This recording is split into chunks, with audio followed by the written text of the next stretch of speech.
good to start off this second half. That's fantastic. Glad for this opportunity. I need to thank, before I start, the members of the msuENet and also especially Jordan Skoll. All right, Nick, let's go. All right, I'd like to read you a short bed or wake-up time story this evening, and it's going to be about dinosaurs and innovation ecosystems. Don't worry, I'll show you the pictures. They're on the screen. Once upon a time, around the year 1900, a small dinosaur was born named Gwyneth. Gwyneth opened her eyes. She was hungry. It had been hard work getting out of that egg.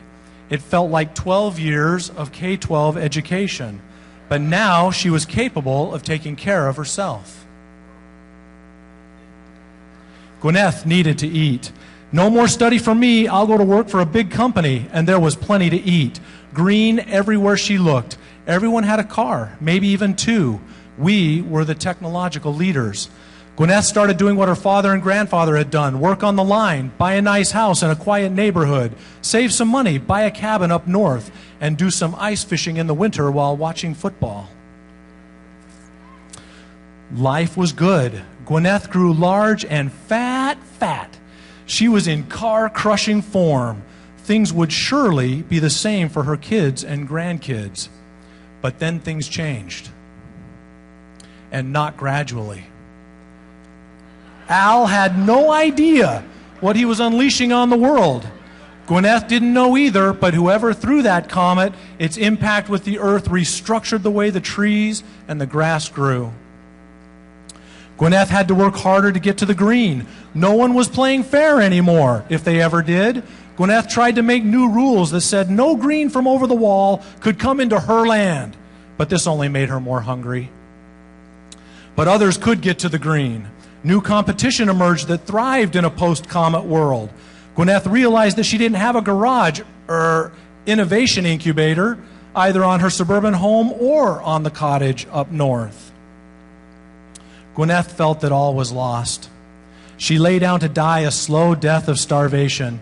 Even though there were all kinds of jobs in IT, Gwyneth was now 50 and it didn't seem possible to spend 5 years getting educated for the next job. No! Wait!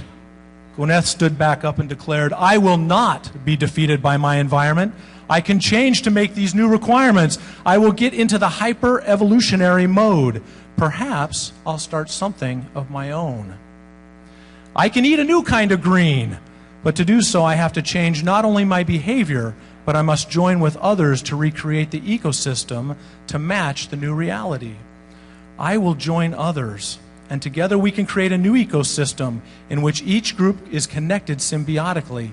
Dinosaurs can become ducks. I am an agent of change. We are multipliers of capacity. Together we can act and not be acted upon. The future is ours to create. Value is in the collaboration of keystone species that can remake the ecosystem for their competitive purposes. Who remakes the environment? Or perhaps more appropriately, who remakes the rules of the environment in which all can prosper?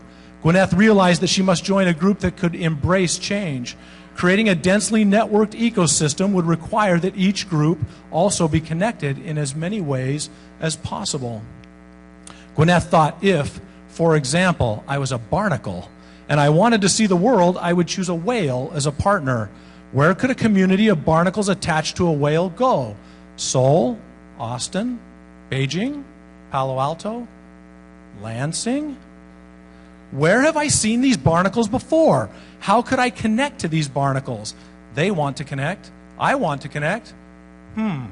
This, Gwyneth thought, this could work.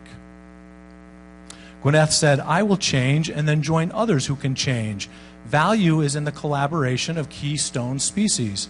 In our case, groups that can remake the ecosystem for everyone's competitive purposes. Gwyneth listened carefully. I think I hear a train coming. Can you hear the train coming? A revolution is happening, and it's happening exactly as it should, from the bottom up. Come join the revolution. Now, if you're part of the Entrepreneurship Network, stand up. If you'd like to be part, stand up. Come on! Look around. Let's connect the human dots. A hub's a building on the entrepreneurship network of innovation and entrepreneurship in Lansing. The beginning. Thank you.